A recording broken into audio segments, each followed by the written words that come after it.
everyone, it's Shane Kanto, your Wasteland Reviewer, and welcome to the Wasteland Retrospective here on the SPDM Crew Podcasting Network.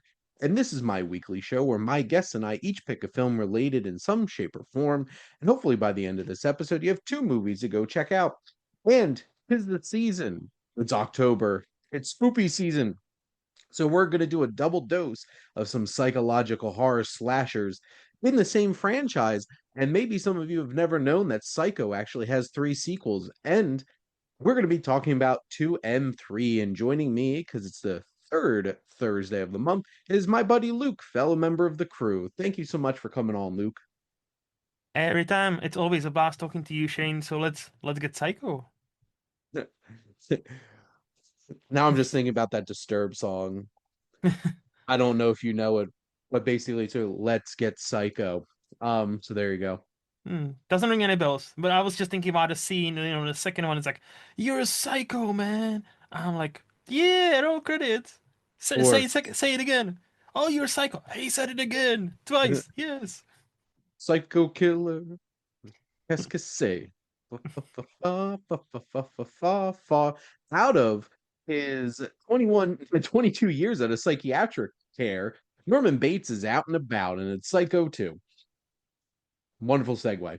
Yes. So yes, Psycho 2 came out in 1983. Norman Bates attempts to return to a life of solitude, but the specters of his crimes and his mother come to haunt him. And this is directed by Richard Franklin, starring Anthony Perkins, who is indeed the consistent through line of all of these films.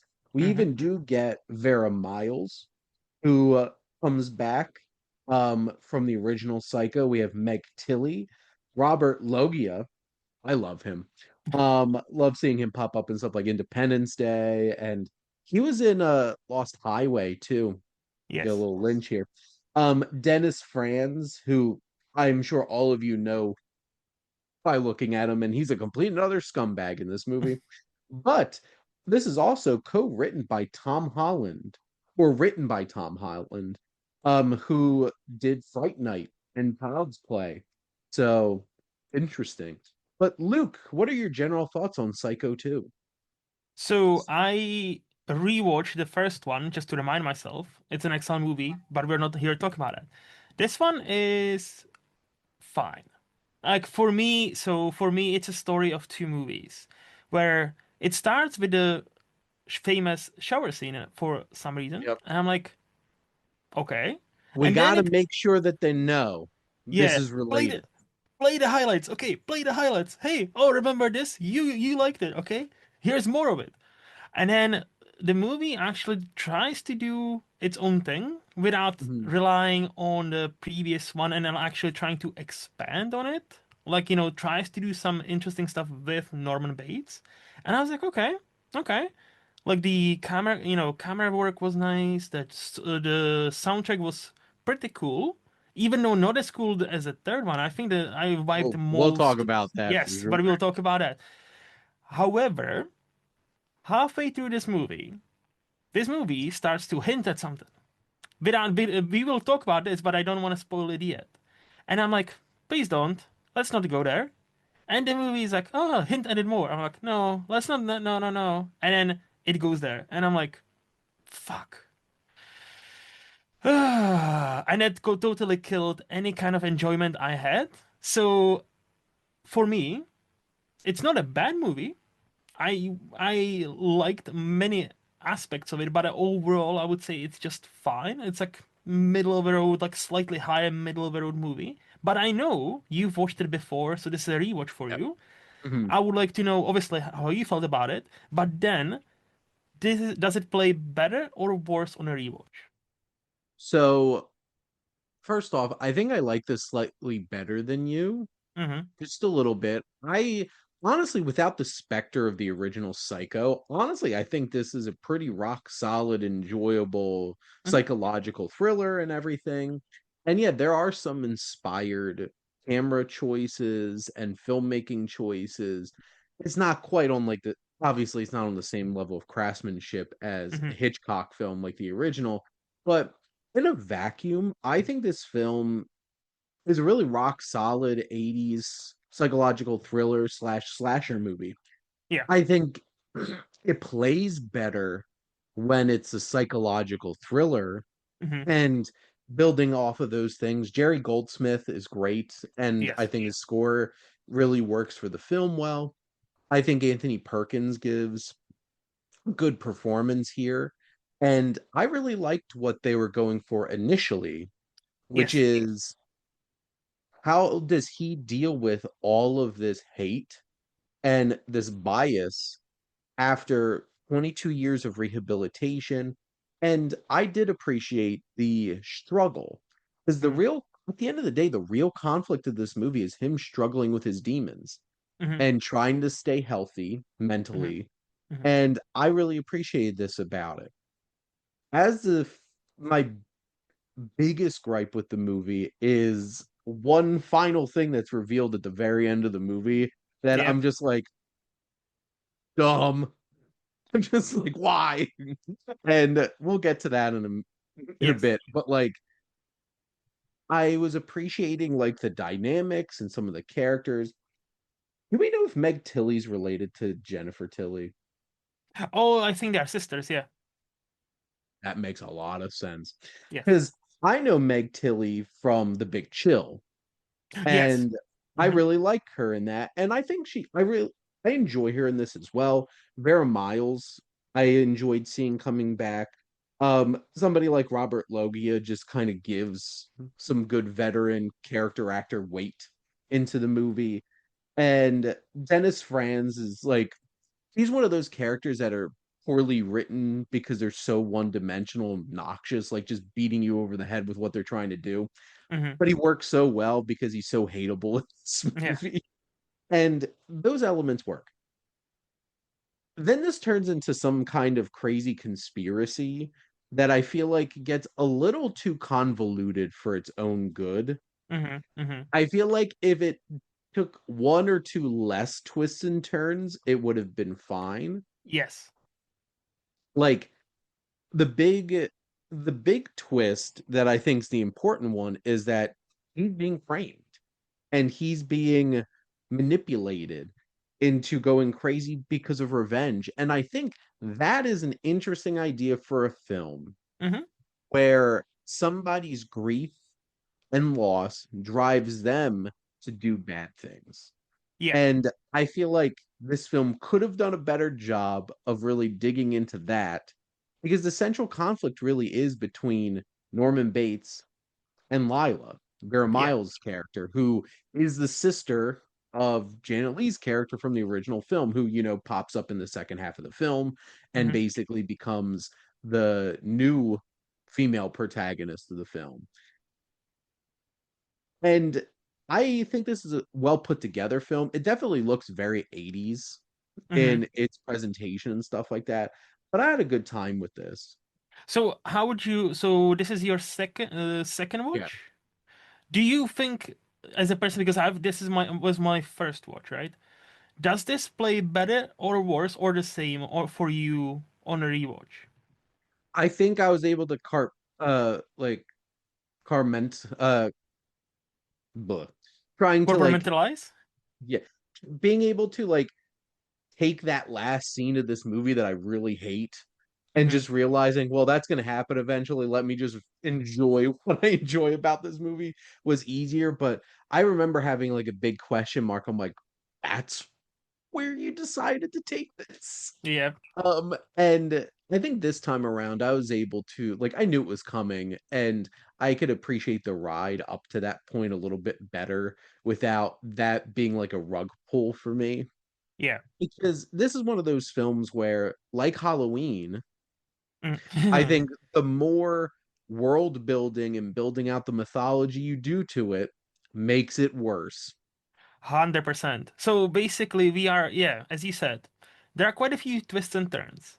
And as you also pointed out, you know, had they only focused on the first one, whereas this like mother-daughter duo Yep, doing this to Norman Bates to effectively try to drive him mad, yep, because they, especially the mother, yep. blood, blood. Sure. Because the mother is grieving because obviously, he killed her sister in the Yeah. original. That would be an awesome movie. I think that would. I kind of again, I vibed with that. Even when this twist happened, I'm like, okay, like do we need Meg Tilly to be her daughter? Probably not. But okay, I'm still with you. I'm still with you, movie. And then I think we danced around this enough. Yep. Then the movie starts to hint, oh, that was my real mother. I was like, what? Oh, that No. was my real mother. What? And then we learn the mother from the original was actually his aunt because his real mother, it was her sister. And she gave him up for adoption because it was like out of wedlock and I'm Yeah. like, and Some here it nonsense. is. Yeah, and here we reach the territory I like to call a Mexican telenovela where this was my second cousin's brother, who just happened to look like me. That's why I'm back alive. And I'm Yep. like, for I fuck's sake. Like, fuck. No, like, look, for the time, was this probably one of the first movies to have done this? Probably. For the time? it Yes. should have ended with it. Um But, it like, was it's such that's a just, bad reveal. it just takes everything away because my big gripe was we see kind of when he wants to progress Norman Bates as the character, right? The movie tries to do unique, interesting things with his character, especially for the time, for 1983. I'm Yeah. like, okay. And where the character ends up at the end, because of this, he's the same. He yet again is carrying mother down up the stairs. He's yet again, mother, like communicating with her in the Yeah. voice. And I'm like, so we spent the entire movie basically driving him mad, right? And it worked. Hmm. And then and because the movie allows him to have a new mother, the actual mother, we literally end up in the Until we same talk about the third place. movie. Yes. So I'm like, you had something cool going on. Like, Yes. and and again, I'm not even comparing it to the original Psycho. Like, that's totally different fucking league. We're comparing. Yeah. That'd be like comparing Porsche to Ford Fiesta. Like, no, those are totally two different leagues of cars. Okay, so on its own, excuse me, on its own, I really enjoyed elements like the last shot, the ending awful.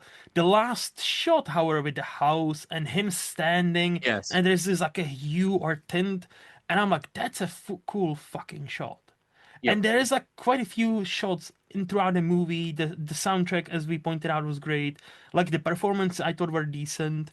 It's just honestly, when it was confirmed, I'm your real mother, and then he kills her like a second later.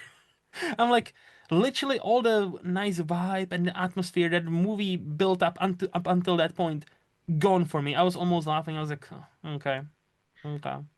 I don't like to talk about I don't like giving rewrites to movies because Same. I didn't make this movie, but Yeah. I'm just saying that reveal didn't work, and I Because think again, it the movie itself, I think it's fine here because the movie itself shows you, hey, first half of the movie, this is what we're going for, yeah. and then the movie switches on you, and I'm Well, like, and if it just kept to that, yes, I think yes, it would have been so much more interesting. And I yes. like the Mary character, and I think it's interesting that she builds empathy for Norman, and that puts her at conflict. And I think it is significant that she is Lila's daughter because Lila is here. Norman is here. Mary's stuck in the middle, and that's an interesting place to be. That's an interesting place. I almost would have liked, to stay like maybe try to maybe she would be driven by her mom to kill her and kind of end up in the same place as Norman. Maybe again, like I know I don't like to review quote unquote movies by rewriting them. Also don't like it because we need to talk about the movie we have, right?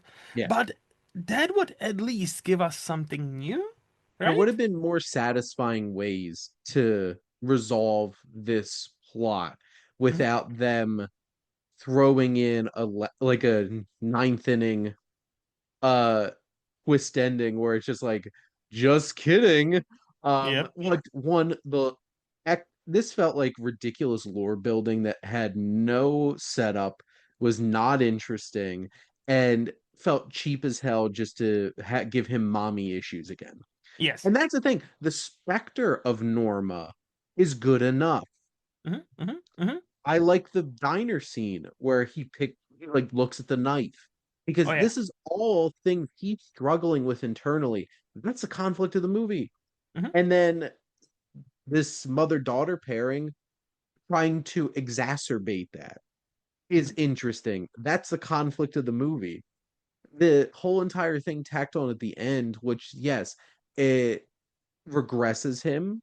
It undermines any themes of rehabilitation, Yep. which I this is like thematically by the end of this movie, this is a bad movie in terms of messaging for how we should treat prisons and stuff like that. Because Because once by the you're end, it's one, just like once a killer, always a killer, you're the Shane. killer. Okay, okay, so we should never let them out.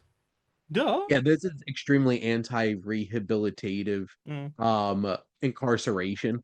Who made this? Like this is some alt-right conservative propaganda here. It's like they're always bad. Lock them up, throw away the key. And by the end, it just completely undermines it. And it's Hmm. frustrating because this Yes. had a lot of potential and I was Hmm. really loving this. And like for me to really still enjoy it, I just have to kind of like resign myself to being like the last 5 minutes of this movie suck and I hate it. Um Yeah. and but it has a lot of potential and it's a big hit apparently.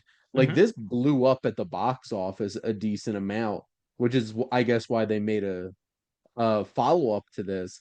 I'm Yes. trying to look up here. So this had a budget of $5 million and made $35 million. That's that's good. So Especially like yeah, $83, 1983. Oh, good. so this was a sleeper hit. Hmm. And then they made another one, and that kind of failed at the box office. But Oh we'll talk yeah. about it in a minute. But Luke, do you have any other thoughts about Psycho 2?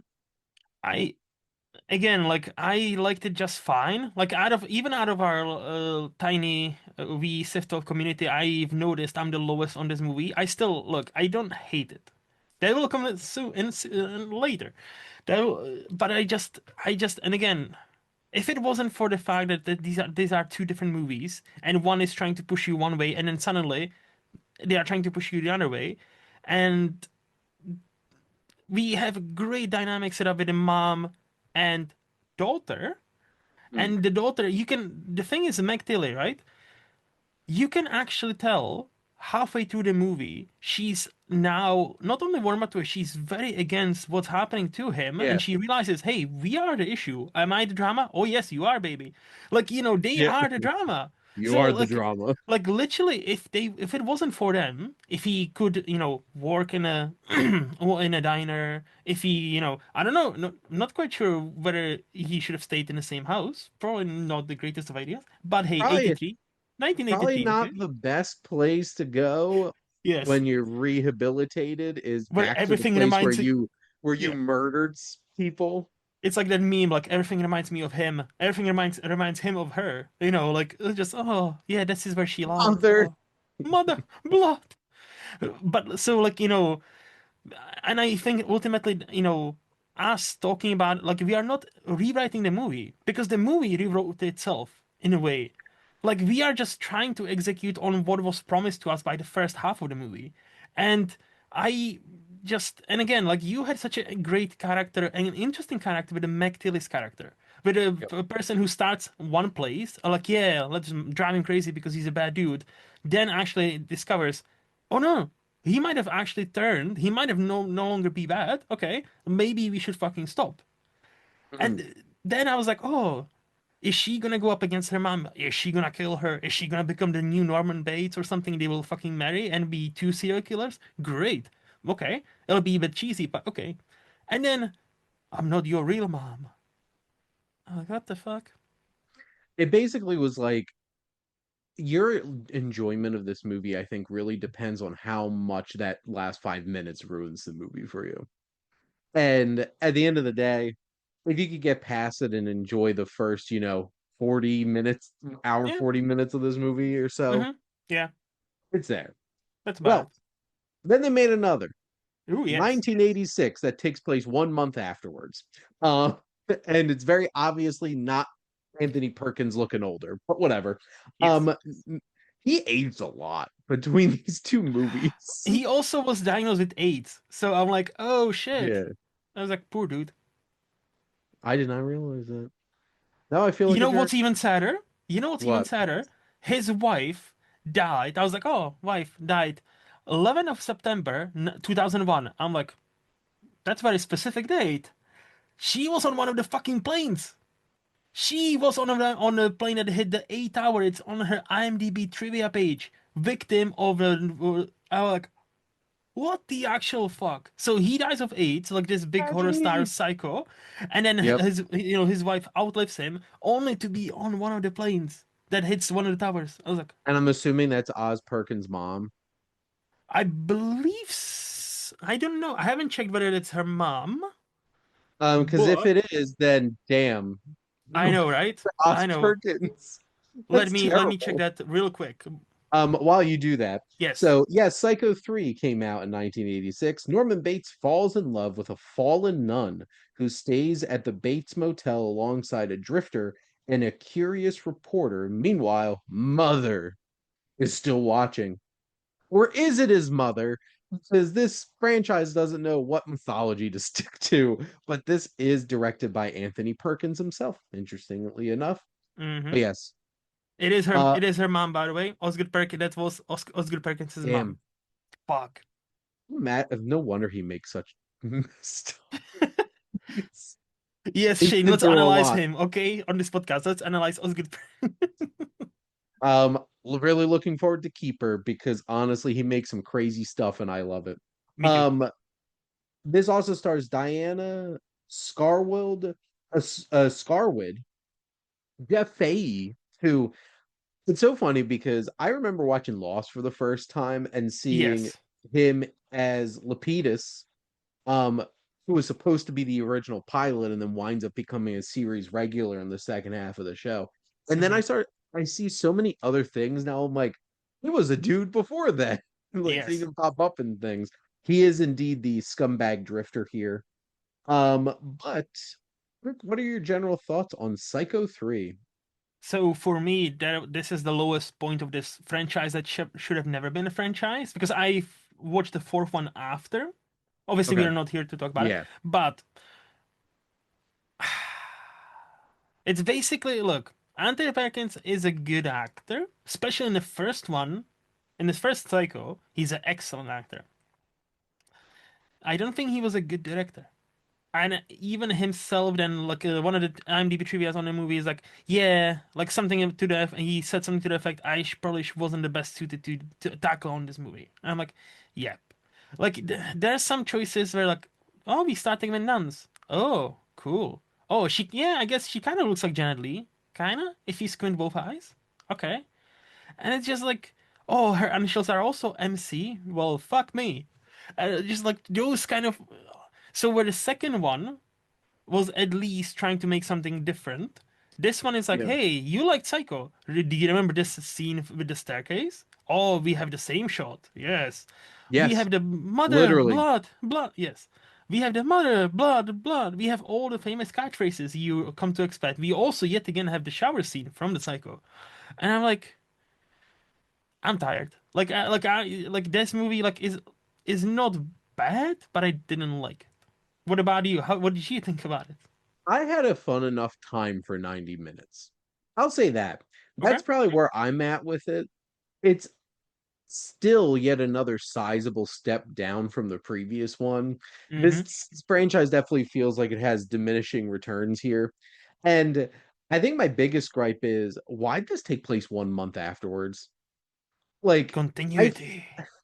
I no, I feel like this would have benefited from, this movie came out 3 years later, just Mm-hmm. some kind of time jump. Yeah. And instead, it's like you have to keep putting into context, like all that stuff that happened in the second movie happened like a month before this. Mm-hmm. And I feel like it doesn't benefit the film well. in terms of just like setting it up that way because it feels so different. Hmm.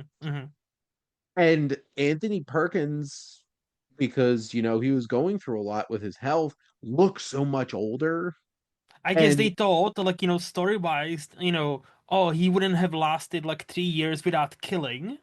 So I guess all we need to make the time jump like a not that noticeable because that wouldn't make sense for him as the last movie leaves him with pretty much the same thing as Psycho 1.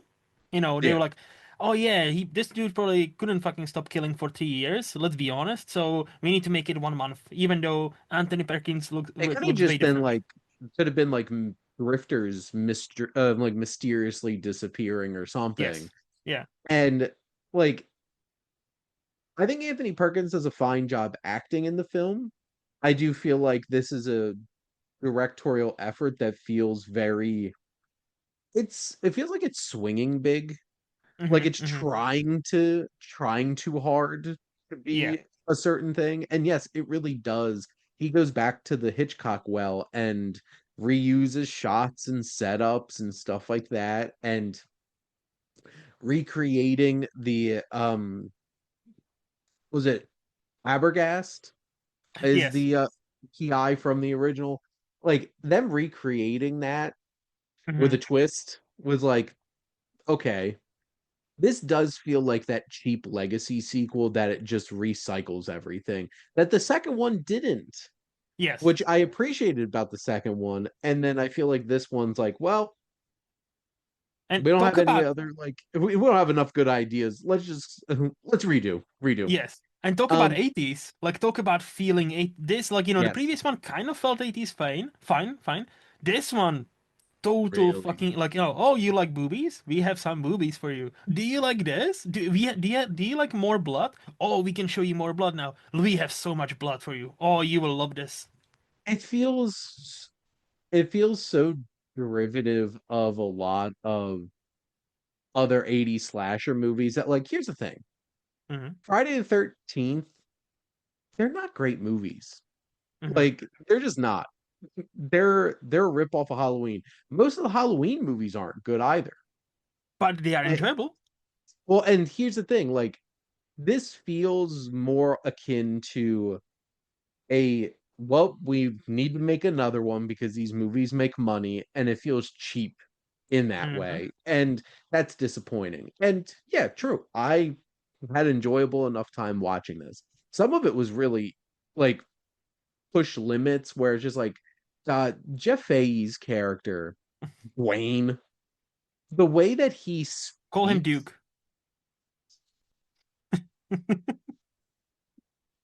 the way that he talks to the nun Hmm. when they first meet each other and she's like he picks her up and then he's rapey McRaperton all over her. That whole thing is terrible. Like that whole Yes. entire sequence, it's supposed to make you feel bad, but it's so poorly written to the point where it's just like trigger warning after trigger warning of cheap writing.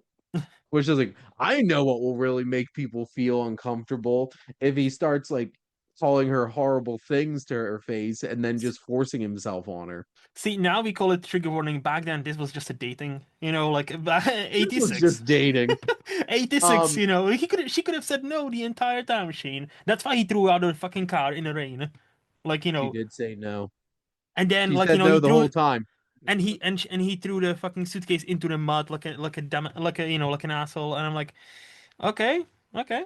Well, and then he's like he served the same purpose as Dennis Fran's character from the first one, where you for some reason you have to have a one-dimensional, poorly written scumbag character who and Jeff Fahey does a really fine job of like ratcheting like he plays it crazy Yeah. and you have some fun with it.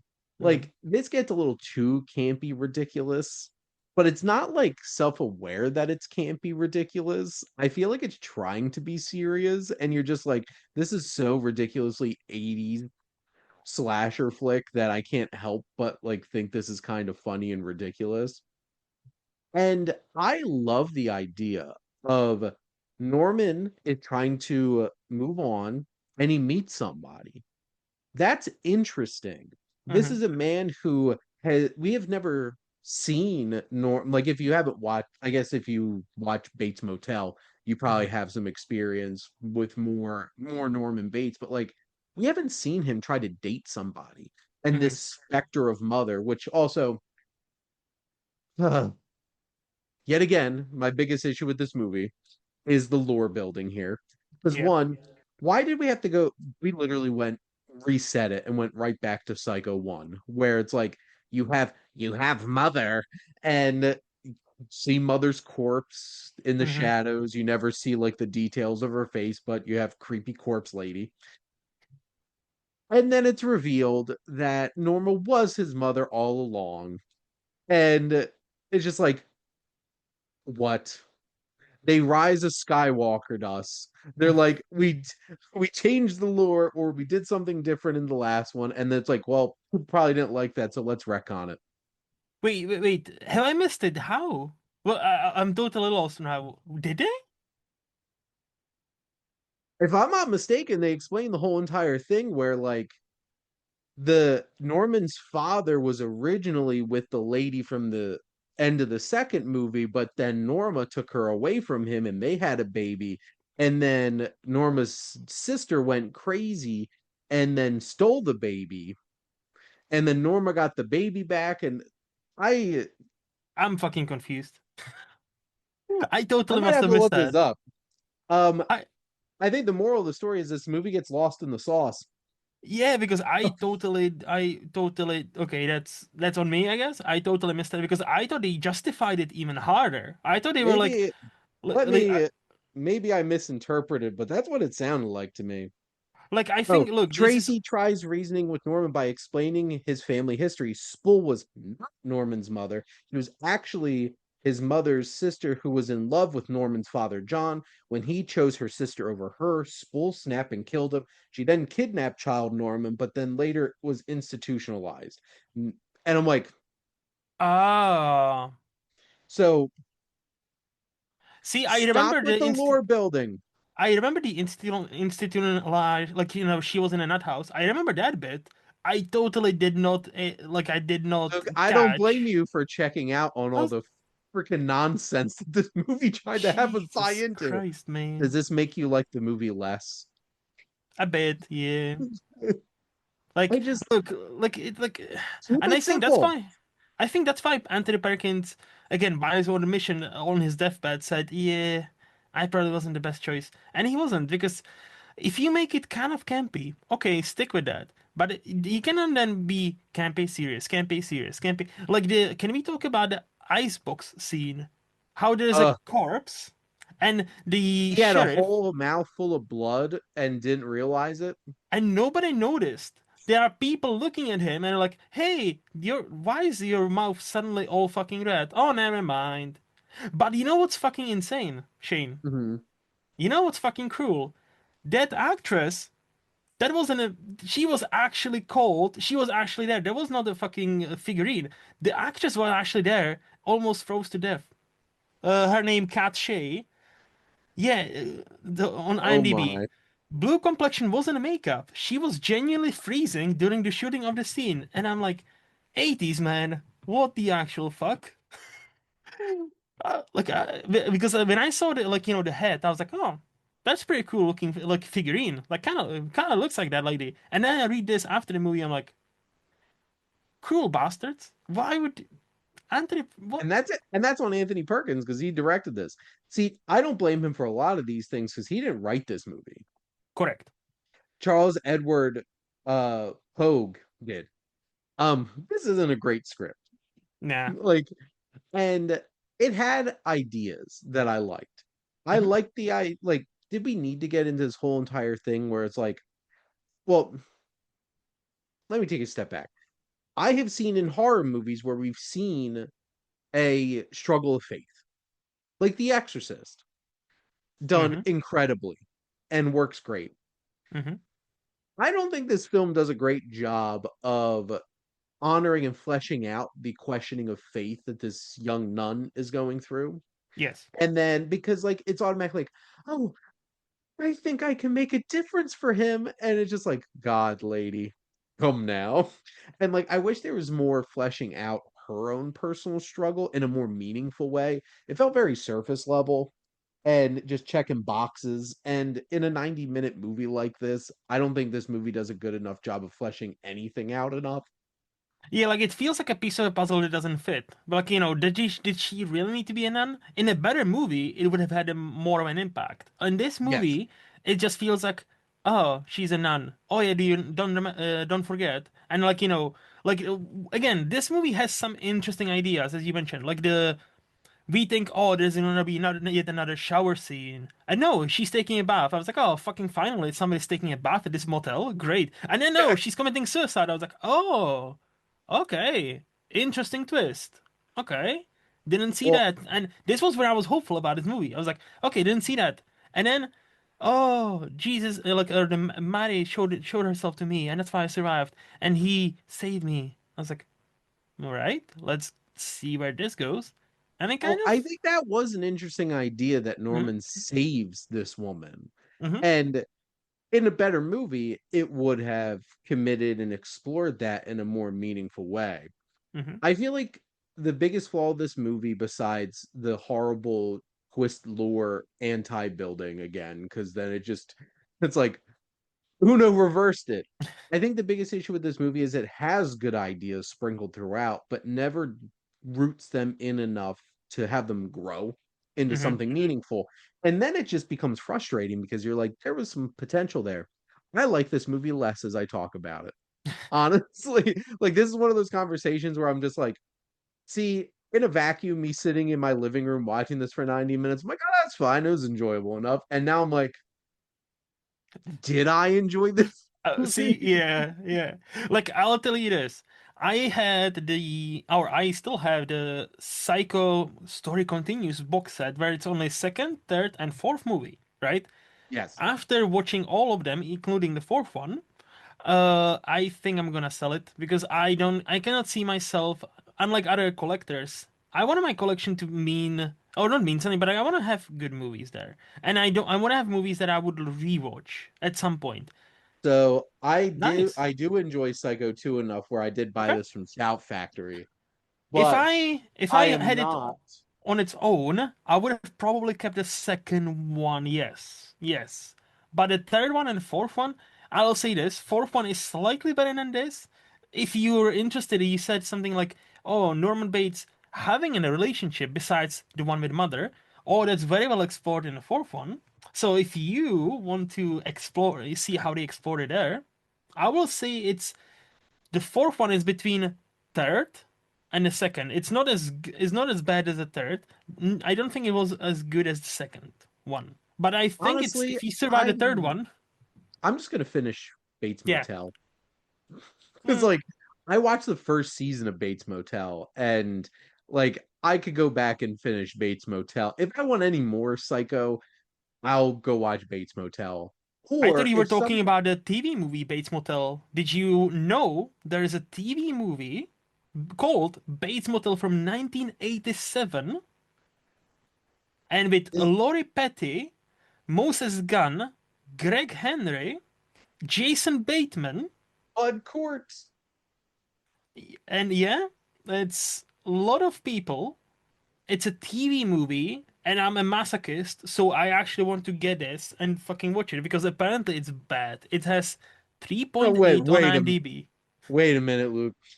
Alex West, who roomed with the late Norman Bates Yep. at the state lunatic asylum, inherits the infamous Bates Motel after Norman Bates dies and tries to fix it up to make it a respectable business. But Yes. soon strange events occur. No. I want to watch Oh. this. I want because this sounds like it's so bad it might be good. Or Wait, I this comes out and then they made the fourth one? yes, yes. Because basically the fourth one was sorry, the third one was such a failure. I think it lit it rest, and I don't understand how the fourth one got made. To be honest, I don't. But apparently, fourth one actually made some money this time. So I was like, The okay, fourth one was a made for TV movie. It came out on Showtime. that's why. It, it was made for TV, so Mm. that's probably how it got made because it was dirt cheap. But yeah, So like, but the third one, honestly, to go back on the third.